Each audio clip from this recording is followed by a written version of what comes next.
Everyone. तो आज हम स्टार्ट करने वाले हैं ह्यूमन फिजियोलॉजी से, क्योंकि हमें कमेंट आया था कि ह्यूमन फिजियोलॉजी स्टार्ट की जाए। तो आज हम ह्यूमन फिजियोलॉजी का चैप्टर पढ़ने वाले हैं, चैप्टर 19। वो है excretory products and there elimination. Animals accumulate ammonia, urea, uric acid, carbon dioxide, water, and ions like sodium, potassium, chlorine, phosphate, sulfate, etc. अब जो एनिमल है वो कौन कौन सी चीज़ें एक्यूमुलेट करके रखता है? अमोनिया को, यूरिया को, यूरिक एसिड को, कार्बन डाइऑक्साइड, वाटर, इन सब को। और कुछ आयंस भी होते हैं जैसे कि sodium, potassium, chlorine, phosphate, sulphate. क्या होते हैं? या तो ये इधर मेटाबॉलिक एक्टिविटीज़ के थ्रू आते हैं, या फिर कोई भी हम एक्सेस इंजेक्शन, मतलब कुछ भी चीज़ एक्सेस अमाउंट में खा लें तो अगर ये उसके सब्स्टिट्यूएंट है तो ये हमारी बॉडी में एक्यूमुलेट हो जाएंगे। These substances have to be removed totally और partially। अब ज़रूरी है इन सब्सटेंस को रिमूव करना, या तो पूरी तरीके से रिमूव किए जाए या फिर हैव टू बी मतलब किए जाने चाहिए, या तो टोटली हो या फिर partially. In this chapter you will learn the mechanism of elimination of these substances with a special emphasis on common nitrogenous waste. इस चैप्टर में हम पढ़ने वाले हैं आगे कि क्या मैकेनिज़्म है इनके पीछे का इनको एलिमिनेट करने के लिए, और स्पेशली नाइट्रोजनस वेस्ट जो होते हैं। अब ammonia, urea and uric acid are the major forms of nitrogenous waste. तो कौन कौन सी मेजर फॉर्म है नाइट्रोजनस वेस्ट की? Ammonia, urea and uric acid are the major form of nitrogenous waste excreted by the animal. और कौन excrete out करता है इन्हें? एनिमल्स एक्सक्रीट आउट करते हैं। Ammonia is the most toxic. तो मोस्ट टॉक्सिक कौन सा है? अमोनिया, ये याद रखना है, मोस्ट टॉक्सिक है। तो इसको एक्सक्रीट करने के लिए ज़्यादा अमाउंट ऑफ वाटर रिक्वायर्ड है, more amount of water is required to remove the ammonia. Why? Because it is most toxic form. तो यहाँ मेंशन किया गया है ammonia is the most toxic form and require large amount of water for its elimination. Whereas वहीं पे जो uric acid है वो सबसे लीस्ट टॉक्सिक होता है। लीस्ट टॉक्सिक है इसलिए उसे मिनिमम अमाउंट ऑफ वाटर की रिक्वायर्ड होती है उसको रिमूव करने के लिए। लाइक यूरिक एसिड कौन करते हैं? यूरिक एसिड के फॉर्म में एक्सक्रीट आउट बर्ड्स। जो बर्ड्स होती हैं उनकी जो पैलेट के फॉर्म में करते हैं ना वो, तो वहाँ पे least amount of water required है क्योंकि वो लीस्ट टॉक्सिक है। तो यूरिक एसिड कौन एक्सक्रीट आउट कर रहे हैं? Like birds. और अमोनिया कौन करता है? जितने भी एक्वेटिक एनिमल्स है, क्योंकि वहाँ लार्ज अमाउंट ऑफ वाटर मिलेगा और वहाँ अमोनिया को एक्सक्रीट करने के लिए large amount of water required है। Now the process of excreting ammonia is ammonotelism. Ammonia को एक्सक्रीट करना क्या कहलाता है? अमोनोटेलिज्म। मैनी बोनी फिशेस आ गया कौन? जैसे कि बोनी फिश, एक्वेटिक एम्फीबियंस और एक्वेटिक इंसेक्ट्स क्या होता है? अमोनोटैलिक होते हैं। अब कोई पूछे यही अमोनोटैलिक नेचर क्यों है? अभी हमने रीज़न पढ़ा। सबसे क्या है? ये मोस्ट टॉक्सिक फॉर्म है और इसको क्या चाहिए? लार्ज अमाउंट ऑफ वाटर चाहिए। तो लार्ज अमाउंट ऑफ वाटर कहाँ मिलेगा? जैसे जो एक्वेटिक हैबिटेट हो, जो पानी में ही रहता हो, तो वहाँ पे लार्ज अमाउंट ऑफ वाटर मिलेगा, तो इसको एक्सक्रीट करने के लिए ईजी रहेगा।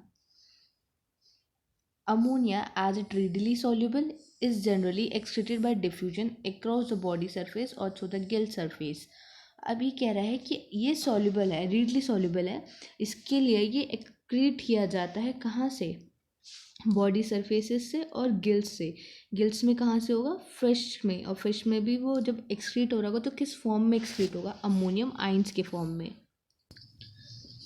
तो हमने देखा क्या है? अमोनिया रीडली सॉल्युबल था। रीडली सॉल्युबल का मतलब होता है आसानी से घुल जाने वाला। तो कैसे एक्सक्रीट आउट होता है वो बॉडी से? बॉडी सरफेस के थ्रू, या फिर किसके होगा? Through Gill surfaces. जैसे कि फिशेस में गिल सरफेस क्या? फिश एज अमोनिया माइंस, और उसमें भी कैसे होगा? अमोनिया माइंस की फॉर्म में होगा। Kidney do not play any significant role in its removal. यहाँ पे किडनी कोई भी एक सिग्निफिकेंट रोल प्ले नहीं करती है उसके रिमूवल में। किसके रिमूवल में? ये क्वेश्चन आता है, पूछा जाता है किडनी किसके रिमूवल में रोल प्ले नहीं करेंगी? किसके में? Ammonia. Terrestrial adaptation necessitated the production of lesser toxic nitrogen waste like urea and the uric acid for conservation of water. अब जो टेरेस्ट्रियल अडेप्टेशन है वो क्यों अडेप्ट की गई है? ताकि क्या हो? टेरेस्ट्रियल मतलब जो ज़मीन पर रहते हैं, तो ऑब्वियसली एज़ कम्पेयर जो एक्वेटिक हैबिटेट है वहाँ पानी की कमी है, इसलिए वहाँ पे लेसर टॉक्सिक सब्सटेंस जो बहुत ही लेस टॉक्सिक है, जैसे कि कौन? यूरिया और यूरिक एसिड। तो वो कौन करता है एक्सक्रीट आउट? जो टेरेस्ट्रियल ज़मीन पे रहने वाले लोग हैं। क्यों कर रहे हैं? क्योंकि उनको पानी बचाना है, उनके पास पानी की कमी है, for the conservation of water. जैसे कि मैमल्स, मैमल्स में हम भी आते हैं। मैनी टेरेस्ट्रियल एम्फीबियंस हो गए, मैराइन फिशेस हो गई, और मेनली एक्सक्रीट। अब मराइन क्यों कहा गया है यहाँ पे? देखो, क्योंकि वहाँ पे सॉल्ट की कंसनट्रेशन ज़्यादा है, तो इवेंचुअली वहाँ पे पानी की कमी हुई ना, वहाँ पे सॉल्टी जगह है, वो कंसनट्रेटेड वाटर है, इसलिए तो यहाँ पे मैराइन फिशेस भी आती हैं। मेनली एक्सक्रीट यूरिया, और उन्हें क्या कहा जाता है? Ureotelic animals. तो जो यूरिया एक्सक्रीट करते हैं और यूरिक एसिड, उन्हें कहते हैं यूरियोटेलिक। जो अमोनिया करते हैं, जो यूरिया करते हैं, उन्हें बोलते हैं यूरियोटेलिक। और जो यूरिक एसिड डिस्क्रीट करते हैं बोलते हैं यूरिकोटेलिक। अमोनिया करने वाले को बोलते हैं ammonotelic.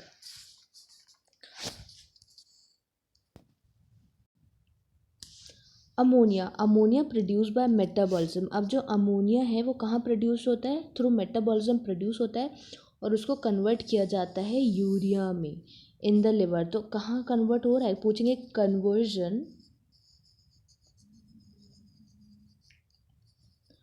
of ammonia into urea is take place in which organ? तो आंसर क्या जाएगा? लिवर। अभी हमने पढ़ा ammonia produced by metabolism is converted into urea in the liver and released into the blood which is filtered and excreted out by the kidney. अब urea कहाँ जाएगा? Release हो जाएगा हमारे ब्लड में, फिर वहाँ से फिल्ट्रेशन होगा।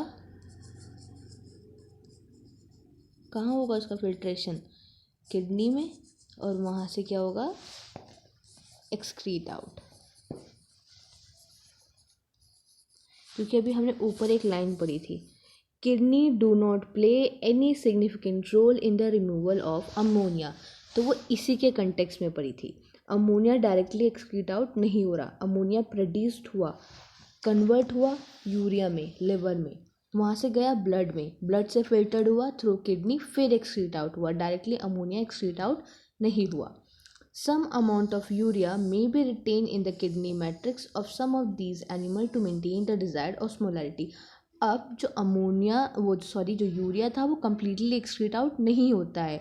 क्यों नहीं होता? थोड़ा अमाउंट रह जाता है, क्योंकि उसको क्या मेंटेन करनी होती है? ओस्मोलैरिटी मेंटेन करनी होती है। Now reptile, bird, land snail और कुछ इंसेक्ट क्या एक्सक्रीट करते हैं? ये यूरिक एसिड एक्सक्रीट करते हैं in the form of pellet और पेस्ट और with a minimum loss of water and are called uricotelic animals. और इन्हें क्या कहा जाता है? यूरिकोटेलिक एनिमल्स कहा जाता है।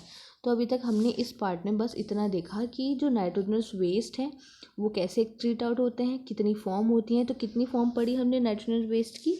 3 फॉर्म्स पढ़ी। कौन कौन सी? Ammonia, urea and uric acid. जिसमें अमोनिया क्या था? तो ये है नाइट्रोजनस वेस्ट फॉर्म्स। पहली अमोनिया, दूसरी यूरिक एसिड और तीसरी यूरिया। तो इसमें से जो मोस्ट टॉक्सिक थी कौन है? ये क्या है? Most toxic form. सबसे लीस्ट है यूरिक एसिड, और ये क्या है? मीडियम में से बोल सकते हैं। अब जो अमोनिया एक्सक्रीट आउट करेगा उसे क्या कहेंगे? उसे कहेंगे ammonotelic.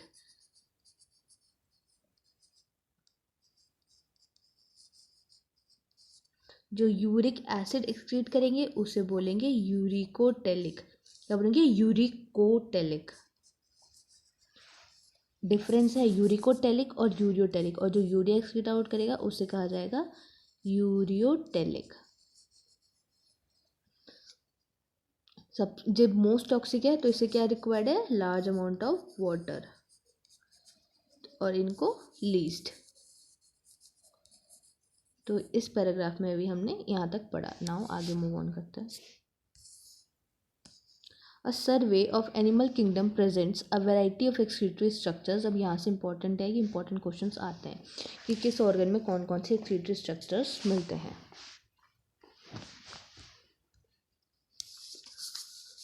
In most of the invertebrates, किसमें? इनवर्टिब्रेट्स में। These structures are simple tubular form. वहीं वर्टिब्रेट्स में क्या होता है? कॉम्प्लेक्स ट्यूबुलर ऑर्गन बन जाता है जिसे कहा जाता है kidney. Some of these structure are mentioned here. अब कुछ स्ट्रक्चर्स को यहाँ पे मेंशन किया गया है कि किस में कौन सा स्ट्रक्चर हमें मिलने वाला है। प्रोटोनेफ्रीडिया ऑफ फ्लेम सेल्स किसके एक्सक्रीटरी स्ट्रक्चर हैं? प्लेटीहेलमिन्थेस। प्लेटीहेलमिन्थेस को कहते हैं हम फ्लैटवर्म, उसका एग्जाम्पल है प्लेनेरिया। तो प्रोटोनेफ्रीडिया ऑफ फ्लेम सेल्स किसके मिल रहे हैं? प्लेटीहेलमिन्थेस में। रोटिफर्स भी इसी में है। और कुछ एनिलिड्स एंड सिफेलोकॉर्डेट एम्फिक्सियस यहाँ पे।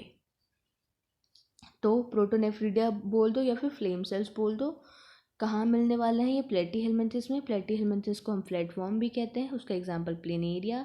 कुछ रोटिफर्स, कुछ एनिलिड्स और सिफेलोकॉर्डेट। सिफेलोकॉर्डेट में amphioxus. Protonephridia primarily concern with the ionic and the fluid volume regulation. Protonephridia का मतलब, कोई पूछे मेन फंक्शन क्या है, तो मेन फंक्शन है उसका आयनिक और फ्लूइड वॉल्यूम को रेगुलेट करना, मतलब ऑस्मो रेगुलेशन कराना। फिर नेक्स्ट स्ट्रक्चर आता है हमारा नेफ्रीडिया। नेफ्रीडिया क्या है? ट्यूबुलर एक्सक्रीटरी स्ट्रक्चर है, किसका? अर्थवर्म का और कुछ एनालिड्स का।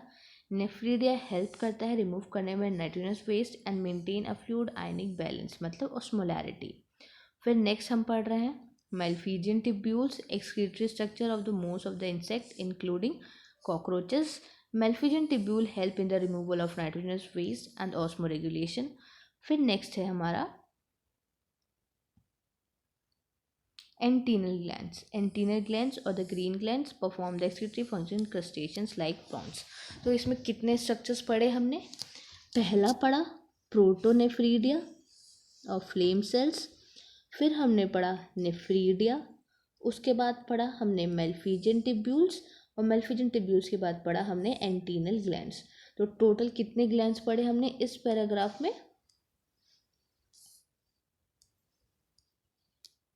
1 2 3 4। तो हमने यहाँ पे 4 एक्सक्रीटरी ग्लैंड्स पढ़े, स्ट्रक्चर्स पढ़े जो अलग अलग पाए जाने वाले हैं, और ये इंपॉर्टेंट है, तो ऐसे नहीं हाईलाइट कर लेना है, मार्क कर लेना। प्रोटोनेफ्रीडिया या फिर फ्लेम सेल्स, दूसरा नेफ्रीडिया, तीसरा मेल्फिजियन ट्यूब्यूल्स और चौथा एंटीनल ग्लैंड्स। तो अब प्रोटोनेफ्रीडिया के एग्जाम्पल चाहो तो यहाँ साइड में लिख लो। प्रोटोनेफ्रीडिया के एग्जाम्पल कौन कौन से हैं? प्लेटीहेलमिन्थेस, ये इंपॉर्टेंट है पैराग्राफ, यहाँ से क्वेश्चन आता है। प्लेटीहेलमिन्थेस, प्लेटीहेलमिन्थेस में भी कौन? प्लेनेरिया। फिर नेक्स्ट है रोटिफर्स, कुछ रोटिफर्स हैं, कुछ एनिलिड्स हैं, और क्या है? कुछ सिफेलोकॉर्डेट है, और सिफेलोकॉर्डेट में भी कौन? एम्फिक्सियस। फिर बताया कि प्रोटोनेफ्रीडिया का प्राइमरी फंक्शन क्या है, मतलब वो एक एक्सक्रीटरी ऑर्गन तो है लेकिन उसका मेन फंक्शन है आयनिक और फ्लूइड वॉल्यूम को मेंटेन करना, मतलब ऑस्मोलैरिटी रेगुलेशन करना, ऑस्मो रेगुलेशन करना। तो इस यहाँ तक खत्म होता है प्रोटोनेफ्रीडिया। फिर नेक्स्ट स्ट्रक्चर स्टार्ट होता है नेफ्रीडिया। नेफ्रीडिया भी एक ट्यूबुलर एक्सक्रीटरी स्ट्रक्चर है, किसका है वो? अर्थवर्म का और कुछ एनिलिड्स का। ठीक, अब यहाँ देखो, यहाँ लिखा है नेफ्रीडिया रिमूव करता है नाइट्रोजनस वेस्ट को, लेकिन प्रोटोनेफ्रीडिया के लिए ये लाइन कहीं मेंशन नहीं की गई कि वो नाइट्रोजनस वेस्ट को एक्सक्रीट आउट कर रहा है या रिमूव कर रहा है। वो वहाँ लिखा है साफ साफ कि वो आयनिक बैलेंस मेंटेन करेगा, आयन फ्लूइड बैलेंस को मेंटेन करेगा वॉल्यूम को, और यहाँ लिखा है कि वो नाइट्रोजन वेस्ट को एक्सक्रीट करेगा और साथ साथ ऑस्मोलैरिटी भी मेंटेन करेगा। तो नेफ्रीडिया के क्या हो गया? नेफ्रीडिया किसमें मिलता है? अर्थवर्म में और कुछ एनिलिड्स में। फिर आ गए हम मेल्फिजियन ट्यूब्यूल। मेल्फिजियन ट्यूब्यूल क्या है? एक्सक्रीटरी स्ट्रक्चर है, किसका? Most of the insect. उसमें कौन आ रहा है? कॉकरोच। फिर आए हम इसमें कि ये भी क्या करता है? एक्सक्रीशन करता है और ऑस्मो रेगुलेशन में हेल्प करता है। फिर आए हम चौथे पे एंटीनल ग्लैंड्स, या फिर एंटीनल ग्लैंड्स का दूसरा नाम होता है ग्रीन ग्लैंड्स। और ये क्या करता है, ये एक एक्सक्रीटरी फंक्शन परफॉर्म करता है किसमें, क्रस्टेशियंस। क्रस्टेशियंस में भी कौन, जैसे कि लाइक प्रॉन्स, तो इसका एग्जांपल क्या हो गया, प्रॉन्स। प्रॉन्स किसके अंदर आते हैं, क्रस्टेशियंस के अंदर। तो ये पैराग्राफ इम्पॉर्टेंट है, इम्पॉर्टेंट, वेरी वेरी इम्पॉर्टेंट, यहाँ से हर साल क्वेश्चन पूछा जाता है। और ग्लैंड्स का मतलब जो यहाँ पे सिनोनिम्स टाइप दिए ना कि प्रोटोनेफ्रीडिया को फ्लेम सेल्स बोलते हैं, नेफ्रीडिया नेफ्रीडिया ही रहता है, मेल्फिजन टिब्यूल को मेल्फिजन टिब्यूल ही कहा गया, और एंटीरियर ग्लैंड को ग्रीन ग्लैंड भी कहा गया। तो यहाँ से क्वेश्चन पूछते हैं और इसे एनिमल किंगडम से रिलेट करके क्वेश्चन पूछा जाता है। नाउ अब हम पढ़ेंगे ह्यूमन एक्सक्रीटरी सिस्टम।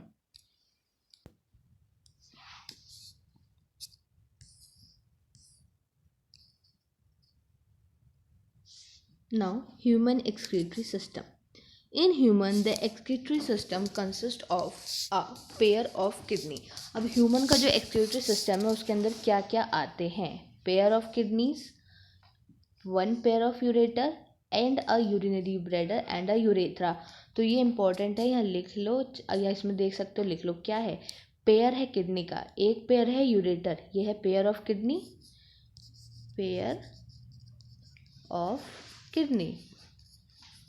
नेक्स्ट है pair of ureter, pair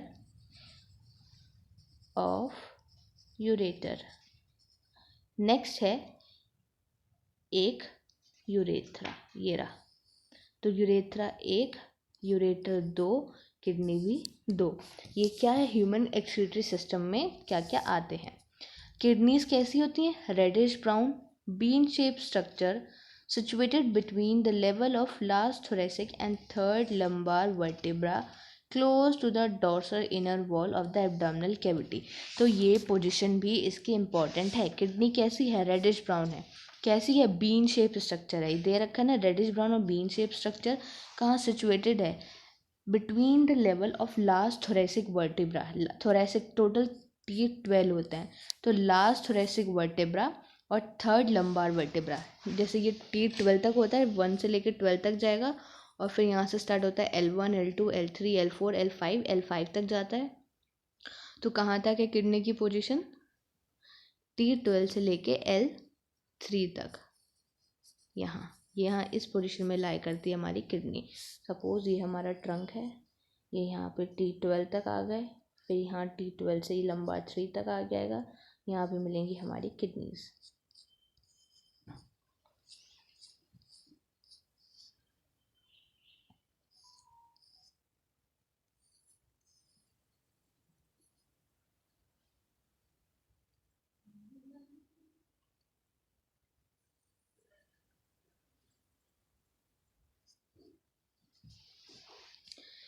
Each kidney of an adult human measure 10 to 12 centimetre in length. 10 से 12 सेंटीमीटर की इनकी लेंथ होती है, 5 से 60 सेंटीमीटर इनकी विड्थ और 2 से 3 सेंटीमीटर इनकी thickness.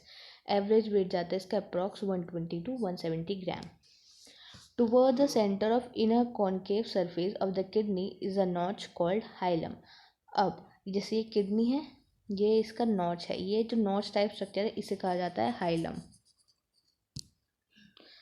Toward the centre of the inner concave surface, ये कॉन्केव जैसा सरफेस बना ना, और किडनी एक एक नॉच, एक गड्ढा टाइप है, उसे क्या कहा जाता है, हाइलम। जहाँ से क्या होता है, अब यहाँ से क्या एंटर करेगा, यूरेटर, ब्लड वेसल्स और सारी चीज़ें एंटर करेंगी। तो ये कहाँ, यहाँ एंटर कर रही हैं ये सब चीज़ें, तो ये क्या है, ये हाइलम है।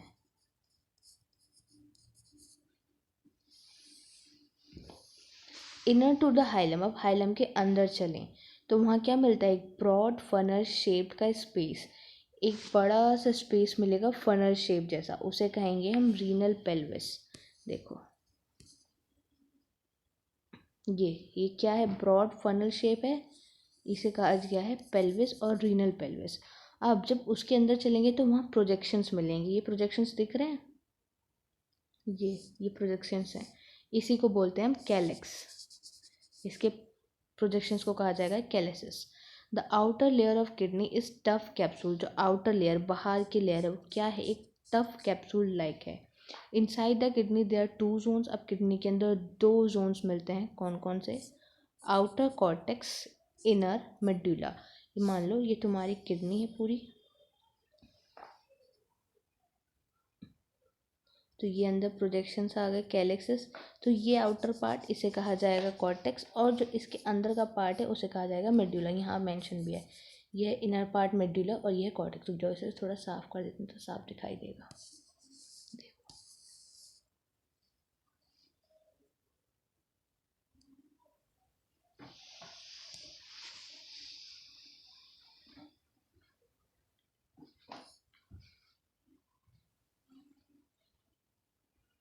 देखो, inner part medulla, outer part cortex, funnel shape structure is hilum.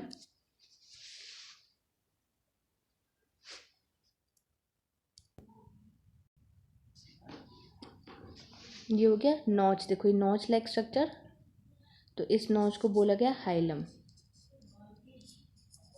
ठीक, फिर अंदर चले, एक फनल शेप स्ट्रक्चर है, इसे कहा पेल्विस या फिर रीनल पेल्विस।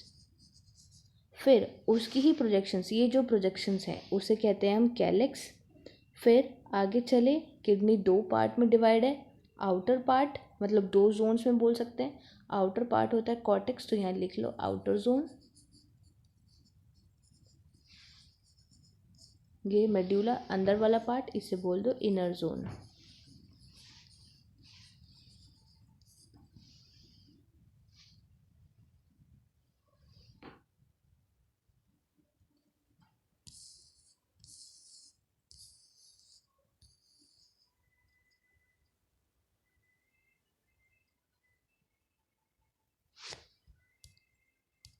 नाउ अब मेड्यूलर डिवाइडेड है फिर से कॉनिकल मासेस में, उन्हें बोलते हैं मेड्यूलरी पिरामिड्स, या फिर जो कहाँ जाते हैं कैलेक्स के अंदर प्रोजेक्ट करते हैं तो उन्हें बोलते हैं मेड्यूलरी पिरामिड्स।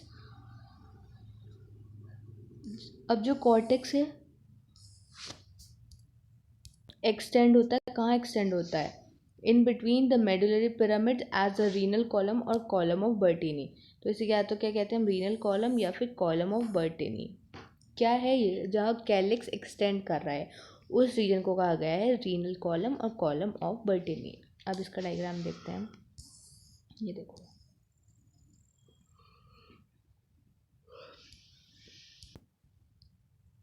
मेडुलरी पिरामिड्स, फिर ये रीनल कॉलम या फिर कॉलम ऑफ बर्टीनी, कॉलम ऑफ बर्टीनी। क्या था ये? जो कैलिक्स, आउटर रीजन कैलिक्स कहाँ प्रोजेक्ट कर रहा था? मेडुलरी रीजन में, मेडुलरी कैलिक्सिस में। तो उसे कहा गया रीनल कॉलम और कॉलम ऑफ बर्टीनी, और जो मेडुलर रीजन था जो उसके प्रोजेक्शंस थे उन्हें कहा गया मेडुलरी पिरामिड्स। ये आ गया कैलिक्स, ये या हाइलम, यहाँ से क्या एंट्रीज कर दिया, रीनल आर्टरी, रीनल वेन, और फिर ये renal pelvis, conical shaped structure. तो ये पूरा हमारा क्या है, एक किडनी का डायग्राम, वो भी कौन सा सेक्शन, लॉन्गिट्यूडनल सेक्शन की कैसे दिखती है। Each kidney has nearly 1 million complex tubular structures. अब हर एक किडनी के पास कितने हैं? 1 मिलियन नेफ्रॉन्स हैं। तो टोटल कितने नेफ्रॉन हुए ह्यूमन बॉडी में? 2 मिलियन। 2 मिलियन क्या हुए टोटल नेफ्रॉन, क्योंकि एक किडनी में है 1 मिलियन, तो दोनों को मिला के हो जाएंगे 2 million. Which are the functional unit? अब पूछे which is the functional unit for excretion in humans, तो क्या है? Nephrons. Each nephron has 2 part. Nephron के भी 2 पार्ट होते हैं, glomerulus and the renal tubule. कौन कौन से 2 पार्ट हुए नेफ्रॉन के?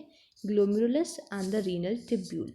Glomerulus is a tuft of capillary. अब कोई पूछे ग्लोमेरुलस है क्या, तो ये ऐसे कैपिलरीज हैं, तो मतलब कैपिलरीज का गुच्छा। तो ये क्या है? Glomerulus. Form by the afferent arteriole. किसके थ्रू बनता है ये गुच्छा? एक एफरेंट आर्ट्रियोल, क्या है वो? Fine branch of renal artery. ये हमारी आर्टरी है, इसकी एक पतली सी ब्रांच क्या कहलाएगी? Efferent arteriole. तो आर्टरी से छोटी होती है आर्टीरियोल, इसीलिए, और आर्टरी से बड़ी होती है अयोटा। तो रीनल आर्टरी की एक फाइन, एक छोटी सी ब्रांच, वो क्या है? Arteriole, afferent arteriole, fine branch of the renal artery. Blood from the glomerulus is carried away by an efferent arteriole. अब ये क्या है? ग्लोमेरुलस टफ्ट ऑफ कैपिलरीज है, तो एक तो लेके आ गई, कौन से लेके आएगी? एफरेंट लेके आएगी, और अवे इसमें से ब्लड लेके कौन जाएगी इससे दूर? Efferent artery, efferent arteriole. The renal tubule begins with a double-walled cup-like structure called Bowman's capsule. अब नेफ्रॉन के दो पार्ट है, ग्लोमेरुलस और एक रीनल पार्ट। तो ग्लोमेरुलस क्या था, टफ्ट ऑफ कैपिलरीज, दो कैपिलरीज उसके अंदर आ गई, कौन सी, एफरेंट आर्ट्रियोल और इफरेंट आर्ट्रियोल। किसका पार्ट है ये, रीनल आर्टरी से बन रही है एफरेंट आर्ट्रियोल। फिर अब जो टिब्यूलर पार्ट है वो कैसे स्टार्ट हो रहा है, कहाँ से स्टार्ट हो रहा है, एक double walled cup like structure जिसे कहते हैं बोमन कैप्सूल। उसके अंदर क्या होता है, ग्लोमेरुलस होता है उसके अंदर। अब glomerulus along with Bowman's capsule is called Malpighian body और renal corpuscle। अब नेफ्रॉन के दो पार्ट थे, ग्लोमेरुलस और रीनल टिब्यूल। तो ग्लोमेरुलस हो गया और फिर रीनल टिब्यूल हो गया। रीनल टिब्यूल स्टार्ट ही हो रहा है बोमन कैप्सूल से। तो बोमन कैप्सूल है क्या, जिसके अंदर ग्लोमेरुलस मिलने वाला है। तो बोमन्स कैप्सूल और ग्लोमेरुलस को साथ में कहा जाता है रीनल कॉर्पसल या फिर मेल्फिजियन बॉडी। तो ये इंपॉर्टेंट है लाइन, इसे अंडरलाइन कर लो। Glomerulus along with Bowman capsule is called Malpighian body or the renal corpuscles। अब टिब्यूल फर्दर कंटिन्यू करती है आगे और फिर क्या बनाती है, एक highly coiled network tubular structure जिससे हम बोलते हैं प्रॉक्सिमल कॉन्वोल्यूटेड टिब्यूल। जैसे अब हम यहाँ देखने वाले हैं डायग्राम में, एफरेंट आर्ट्रियोल, उसकी आ गई ग्लोमेरुलस, इफरेंट और ये सब, फिर बोमेंस कैप्सूल, इनको साथ में कहा जाएगा एफरेंट आर्ट्रियोल है। एफरेंट आर्ट्रियोल रीनल आर्टरी का पार्ट है। फिर इफरेंट आर्ट्रियोल, ये क्या है, tuft of capillaries is glomerulus. अब बोमेंस कैप्सूल आ गया, एक क्या है, कप लाइक स्ट्रक्चर, इनको साथ में ही कहते हैं दोनों को रीनल कॉर्पसल या फिर मेल्फिजियन बॉडी।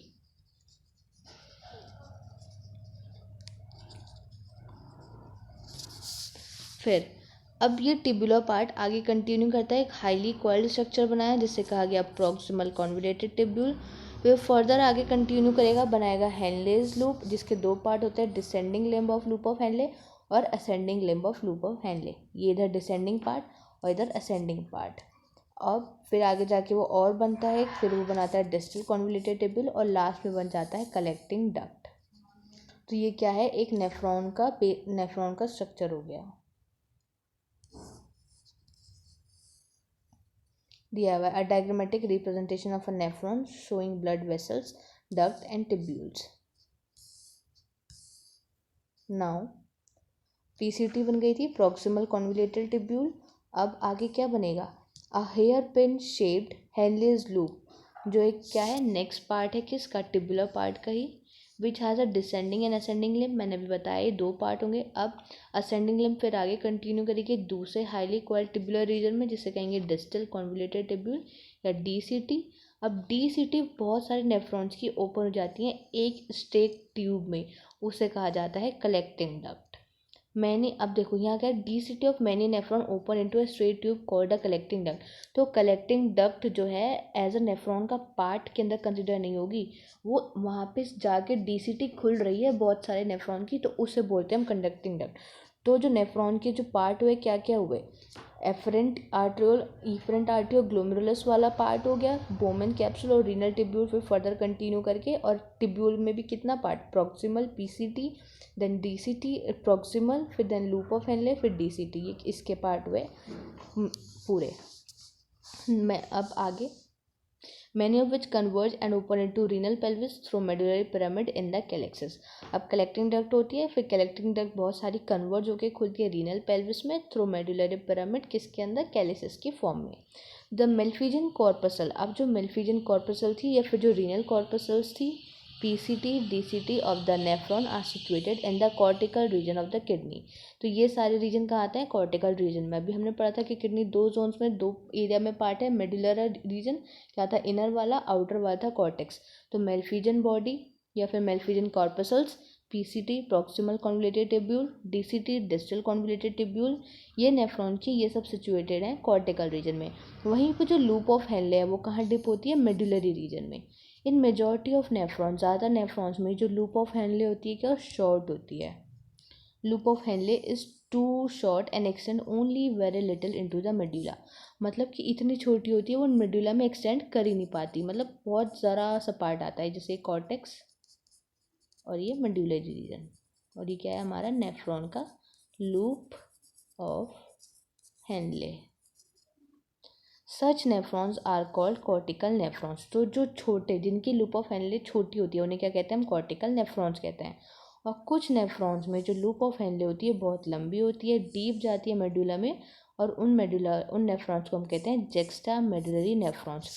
तो नेफ्रॉन्स के हमने क्या पढ़ लिए, दो टाइप भी पढ़ लिए कि दो टाइप के नेफ्रॉन्स होते हैं, जिनकी लूप ऑफ हेनले बड़ी हो और जिनकी लूप ऑफ हेनले क्या हो, छोटी। जिनकी लूप ऑफ हेनले छोटी होगी उनको कहेंगे हम कॉर्टिकल नेफ्रॉन, और जिनकी लूप ऑफ हेनले बहुत ही बड़ी होगी और मेडुला तक पहुंचेगी, उन नेफ्रॉन्स को कहते हैं हम जेक्स्ट्रा मेडुलरी नेफ्रॉन्स। अब जो इफरेंट आर्ट्रियोल थी वो एमर्जिंग, मतलब बाहर आ रही है कहाँ से, ग्लोमेरुलस से, और एक क्या बनाती है, छोटी कैपिलरी नेटवर्क बनाती है रीनल टिब्यूल के साइड में ही, और उसे कहते हैं हम पेरीटिब्युलर कैपिलरीज। और इसी की एक छोटी सी वेसल निकलती है और जो पैरेलल चलती है लूप ऑफ हेनले के, और बनाती है यू शेप स्ट्रक्चर जिसे कहते हैं हम वासा रेक्टा। और वासा रेक्टा क्या है, एब्सेंट होती है या फिर हाईली रिड्यूस होती है कॉर्टिकल नेफ्रॉन्स में।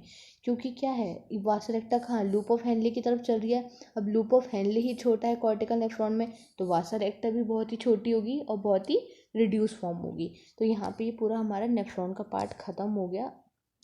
अब देखो ये यहाँ दे रखा है, ये इफरेंट आर्ट्रियोल एमर्ज आउट हो रहा है ग्लोमेरुलस से, इसी की एक ब्रांच इसके लूप ऑफ हेनले के पैरेलल रन कर रही है और क्या बना रही है, वासा रेक्टा। तो हमने यहाँ पे पूरा नेफ्रॉन पढ़ लिया। तो क्या देखा हमने, नेफ्रॉन था, नेफ्रॉन के दो पार्ट थे, एक था ग्लोमेरुलस पार्ट और एक था रीनल टिब्यूल वाला पार्ट। ग्लोमेरुलस में क्या आया, एफरेंट और इफरेंट आर्ट्रियोल। अब बोमेंस कैप्सूल आया, बोमेंस कैप्सूल इसी को कवर करता है, साथ में ये बोलते हैं रीनल कॉर्पसल्स या फिर माल्फिजियन बॉडी।